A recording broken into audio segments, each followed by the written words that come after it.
দ্বিতীয় শ্লোক নহি জ্ঞানেন সদৃশম পবিত্ৰমিহ বিদ্যতে তৎস্বয়ং যোগ সংসিদ্ধ কালেন আত্মনি বিন্দন্তি এবাৰ উচ্চাৰণ কৰিব আমাৰ লগত নহি জ্ঞানেন সদৃশম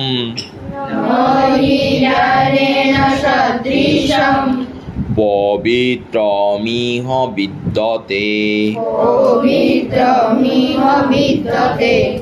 তৎস্বয়ং যোগ সংসিদ্ধম কালেন আত্মনি বিন্দন্তি এবাৰ তোমালোকে অকলে ক এক দো পবিত্রমিহ বিদ্যতে তৎস্বয়ং যোগ সংসিদ্ধম কালেন আত্মনি বিন্দন্তি ভেরি গুড এতিয়া নেক্সট